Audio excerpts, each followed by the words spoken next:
اعوذ باللہ من الشیطان الرجیم بسم اللہ الرحمن الرحیم الا لہ الخلق والامر۔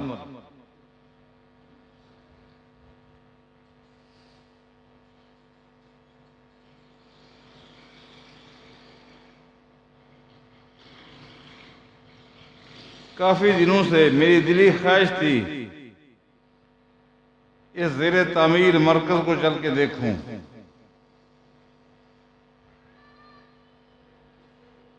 حاضری کا اللہ پاک نے موقع دیا، دیکھ کر خوشی بھی ہوئی،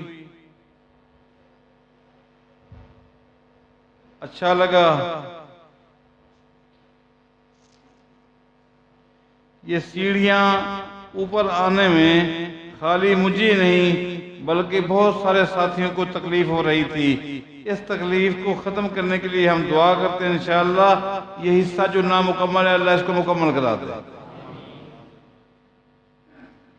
یہ آدھی مسجد سمجھو، آدھی باقی، بس اس کے لیے انشاءاللہ ہم نے دعا بھی کرنی ہے، محنت بھی کرنی ہے۔ بس ہم اللہ کے گھر کی تعمیر کے لیے مخلص ہو جائے، مخلص ہو جائے۔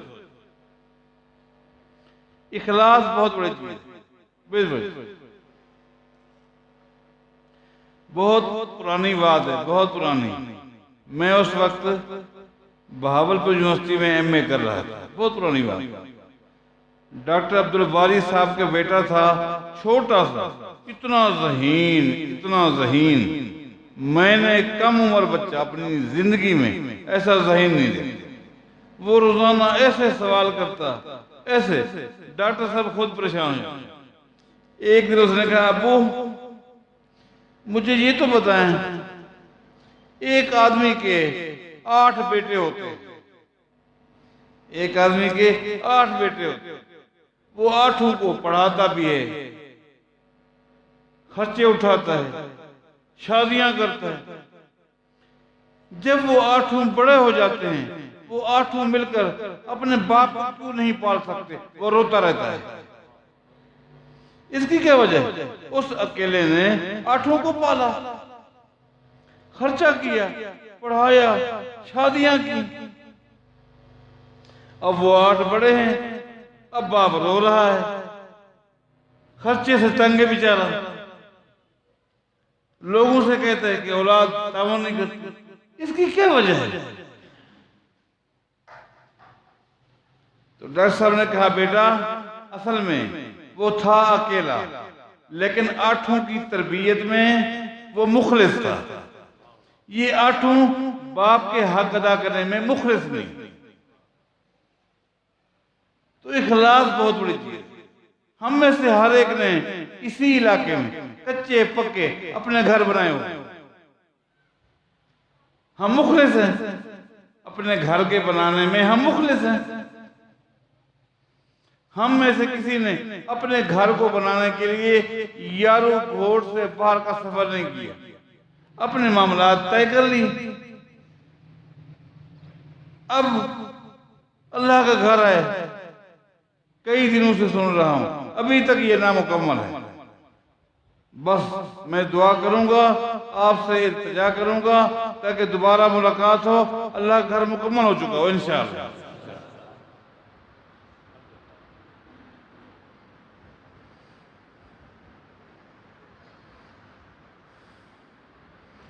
میں نے سورہ اعراف سے 2-3 الفاظ تلاوت کی، بڑے واضح اور 2 ٹوک لفظوں میں۔ اللہ پاک فرماتا ہے اللہ او میرے بندو، او میری مخلوق، او انسانوں، خبردار ہو جاؤ، اللہ پوری توجہ کرو، اللہ دھیان دو۔ کس بات پر؟ لہ الخلق والامر، الا خبردار، لہ الخلق والامر، پوری مخلوق ایک اللہ کی ہے، پوری مخلوق کس کی ہے؟ ایک اللہ، زمینوں کی مخلوق ہے اسی ایک اللہ، آسمانوں کی مخلوق ہے اسی ایک اللہ، کسی ایک مخلوق کو بھی بنانے میں اللہ نے کسی کی مدد نہیں لی، ختم۔ کسی مخلوق کو بنانے میں اللہ نے کسی کی مدد نہیں لی کہ فرشتوں آ جاؤ تعاون کرو، جنات آ جاؤ۔ اللہ نے اپنی کسی بھی مخلوق کو بنانے میں کسی کی مدد نہیں لی، الا لہ الخلق، پوری مخلوق سے کسی کو شریک نہیں کیا۔ ایفا والامر، لوگو جس طرح اللہ نے مخلوق کو بنانے میں کسی کو شریک نہیں کیا، اس مخلوق کے لیے قانون پاس کرنے میں بھی اللہ نے کسی کو شریک نہیں کیا۔ اللہ نے جو اپنی مخلوق کے لیے قانون بنایا ہے، جو اصول بنایا ہے، جو ضابطہ بنایا ہے، جو شریعت بنائی ہے، جو نظام بنایا ہے، اس میں بھی اللہ نے کسی کو شریک نہیں، ختم۔ یہ دو ٹوک۔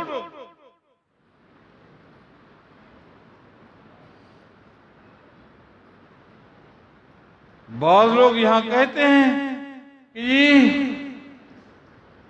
پھر اللہ تعالیٰ اپنا قانون ہی مسلط کرتا، اللہ نے انبیاء کے قانون کو مسلط کیے، تو اس لیے اللہ نے دو ٹوک لفظ میں فرما دیا، تو لوگو وما ینطق عن الہوا ان ہوا الا وحی یوحی، اور لوگو بظاہر تمہیں یوں محسوس ہوتا ہے انبیاء اپنی امت کے سامنے اپنے جذبات پیش کر رہے ہیں، اپنی آراء پیش کر رہے ہیں، بظاہر یوں لگتا ہے کہ یہ نبی اپنے احساسات اپنے جذبات کا اظہار کر رہے ہیں، نہیں، فرمایا یہ تمہیں غلط فہمی ہے، یہ بظاہر تمہیں یوں محسوس ہو رہا ہے، جبکہ بات یہ وما ینطق عن الہوا ان ہوا الا وحی یوحی، میرا پیغمبر میں نے پابند کر دیے، میرے پیغمبر کے ہونٹ، میرے پیغمبر کی زبان میری وحی کے بغیر ہلتی نہیں، ختم۔ جب تک میری وحی نہیں آتی میرا پیغمبر اس وقت تک اپنے ہونٹوں کو اپنی زبان کو ہلا نہیں سکتا۔ ما ولو تقول علینا بعض الاقاویل لاخذنا منه بالیمین ثم لقطعنا منه الوتین فما منکم من احد عنہ حاجز، اور فرمایا سن لو، تم کیا سمجھتے ہو میرا پیغمبر اپنی مرضی چلاتا ہے، اپنی خواہشات؟ سن لو، اللہ، اگر میرا پیغمبر میرے حکم کے بغیر، میری اپروول کے بغیر اپنی زبان کو چلائے گا، قرآن سنا رہا ہوں آپ لوگوں کو، میرا پیغمبر میری مرضی کے بغیر، میری اجازت کے بغیر، میری اپروول کے بغیر اگر اپنی زبان کو چلائے گا، میں پیغمبر کی گردن کاٹ کے رکھ، اللہ فرماتا جب قانون میرا ہے اس میں کسی اور کی شراکت میں برداشت نہیں کرتا۔ تو بات واضح ہو گئی، اللہ کی مخلوق میں کوئی شریک نہیں، بنانے میں، رزق دینے میں، بسانے میں کوئی شریک نہیں۔ ان کے اوپر جو قانون ہے اس میں بھی کوئی شریک نہیں. پیغمبر جو کچھ کہتا ہے وہ اللہ کا امر ہوتا ہے. اور یہی وجہ ہے یہ اعزاز، یہ شرف اللہ نے پیغمبر کو حاصل کیا ہے کہ میرے پیغمبر کی زبان سے جو جملہ نکلے وہ دین، جو لفظ نکلے وہ اسلام، جو لفظ نکلے حرف آخر لوح پہ لکیر،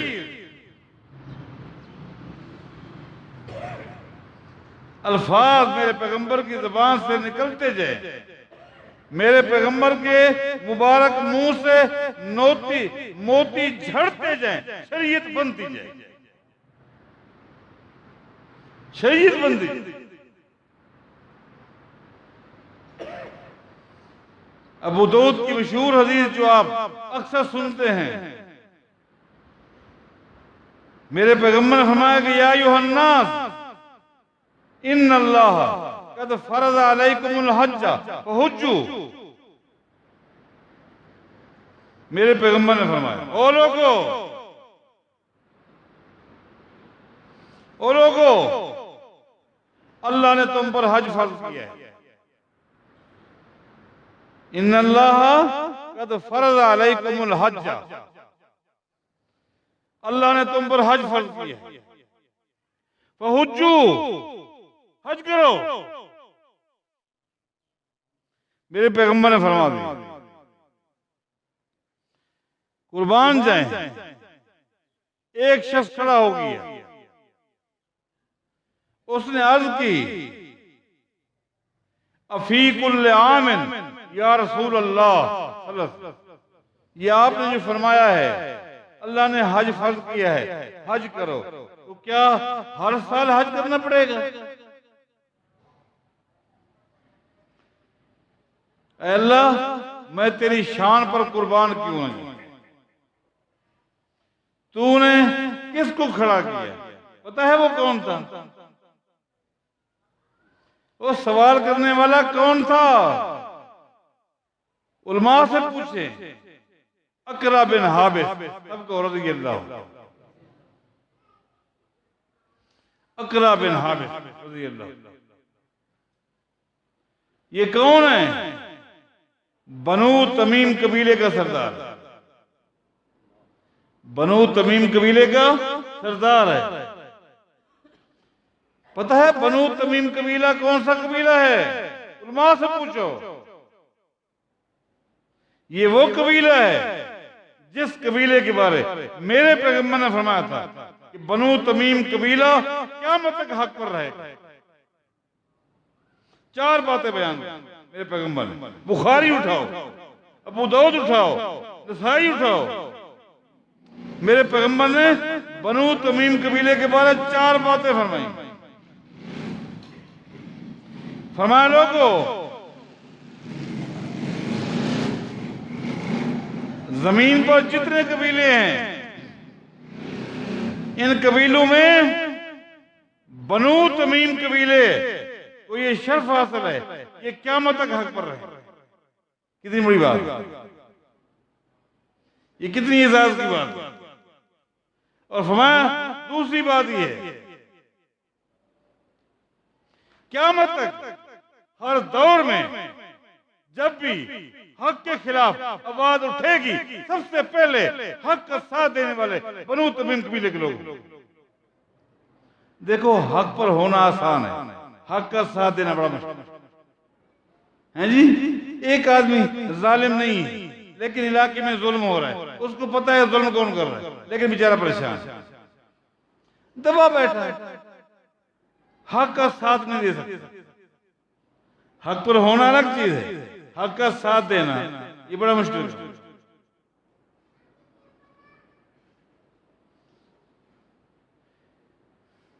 تیسری بات میرے پیغمبر نے فرمائی تھی جب قیامت قریب ہوگی، قرب قیامت، دجال آئے گا. اصفہان کے یہودی دجال کے ساتھ مل جائیں گے. دجال کا مقابلہ بڑا مشکل ہوگا، بڑا مشکل ہوگا۔ اس ظالم کی داستان آپ علماء سنتے رہتے ہیں، دجال کا مقابلہ بڑا مشکل ہوگا۔ چوٹی کا شوبدے باز، اداکار، مکار، دجال، اس کا مقابلہ کوئی آسان ہوگا؟ جب وہ چلے گا یہ ایک آزمائش ہوگی، جب وہ چلے گا زمین کے پہاڑ اس کے ساتھ چلنے لگ جائیں گے، زمین پر موجود سارے دریا اس کے ساتھ چلنا شروع ہو جائیں گے، آسمان کی طرف سر اٹھائے گا بارش برسنا شروع ہو جائے گی۔ بڑا مکار، یہ اس امت کا امتحان ہوگا۔ اللہ نے اپنے پیغمبر کے ذریعے پہلے یہ باتیں بتا دی، کہے گا لوگو تمہیں پتہ نہیں، تمہیں ملنے کے لیے تمہارا رب زمین پر آ گیا، رب کے آگے جھکتے جاؤ، رب کی نعمتیں کھاتے جاؤ، کھانے کی، پینے کی۔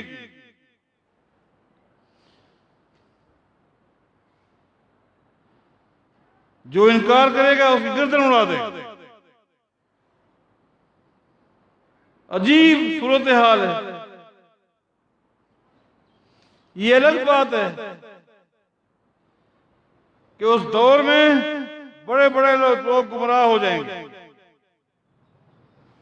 اگر گمراہی سے بچیں گے تو صرف وہی بچیں گے جنہوں نے میرے پیغمبر کی اتباع کرنے والے۔ ایک نوجوان کے بارے حدیث میں آتا ہے، میرے پیغمبر فرماتے ہیں دجال کے سامنے آئے گا، انکار کر دے گا۔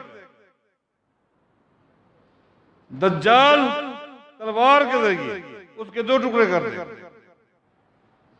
لوگوں کو دیکھ لیا، لوگ کہیں گے تو زندہ کر سکتے ہیں؟ اس نے ہاں، پھر کھڑا کر دے گا۔ کہا آپ تو مان دے گا؟ اس نے کہا میرا اپنے پیغمبر کے فرمان پر ایمان تھا، پیغمبر علیہ السلام نے فرمایا تھا ایسا ہوگا، وہ مارے گا اور بندہ مرا نہیں ہوگا، لوگ سمجھیں گے کہ مار دیا، پھر وہ کھڑا کرے گا، حالانکہ وہ کھڑا ہو جائے گا، وہ نہیں کھڑا کرے گا، دوبارہ وہ مارنا چاہے گا، وہ قتل کر ہی نہیں سکے گا، اب تیرے میں ہمت ہے تو کر کے دے گا۔ یہ ہے ایمان، وہ دوبارہ بڑھے گا لیکن کچھ نہیں کر سکے گا۔ وہ نوجوان کہے گا اے اللہ مجھے تیرے فرمان، تیرے پیغمبر کے فرمان پر اور یقین ہوگا۔ شعبدے باز، میرے پیغمبر نے فرمایا دجال کا مقابلہ سخت ہوگا، لیکن جب دجال آئے گا بنو تمیم قبیلے کے نوجوان اپنی تلواریں نکال کر دجال کو چھلنی کریں گے۔ میرے پیغمبر نے فرمایا تھا لوگو تم جانتے ہو بنو تمیم قبیلے کے لوگ کون ہیں؟ یہ کس کی اولاد ہیں؟ فرمایا کہ میرے باپ اسماعیل کی اولاد۔ سبحان اللہ۔ آج میرے پیغمبر نے فرمایا لوگو ان واپس آئی، ان اللہ قد فرض علیکم الحج فحجوا، اللہ نے تم پر حج فرض کیا ہے، حج کرو۔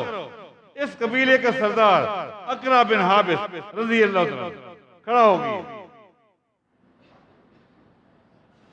کیوں کھڑا ہو گیا اللہ بہتر جانتا ہے۔ ذہن یہ کہتا ہے اللہ نے اس کو کھڑا کیا، اللہ نے اس کو کھڑا کیا تاکہ اپنی آواز کو دوبارہ پہنچائے، سب سن لیں۔ کچھ پیچھے ہیں، مسجد بھری ہوئی تاکہ سب سن لیں، یہ کوئی عام سوال نہیں ہے۔ 3 مرتبہ اقرا بن حابس نے کہا افی کل عام یا رسول اللہ، اللہ کے رسول کیا ہر سال حج کرنا پڑے گا؟ 3 مرتبہ۔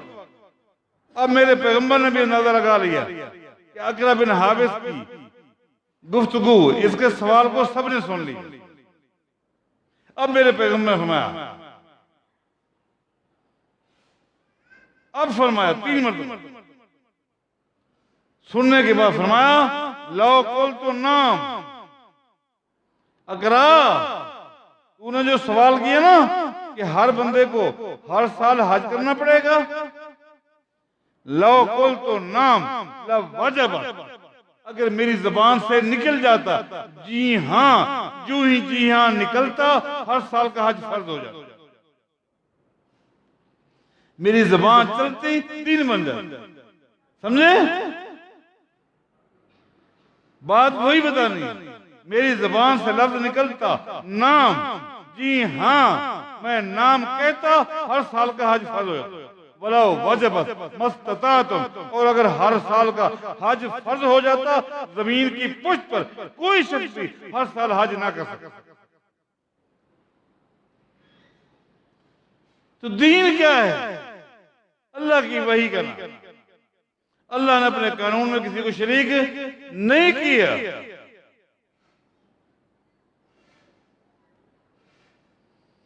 دین سیکھنا کس طرح ہے؟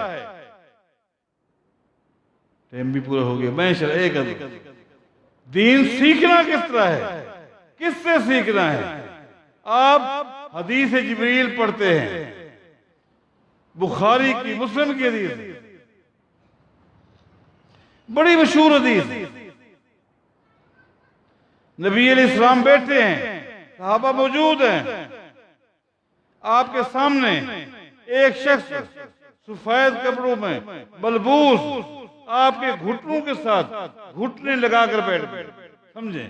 آپ کے گھٹنوں کے ساتھ گھٹنے لگا کر بیٹھ گئے، اتنا لگایا کہ درمیان میں ایک انگلی کا فاصلہ بھی نہیں۔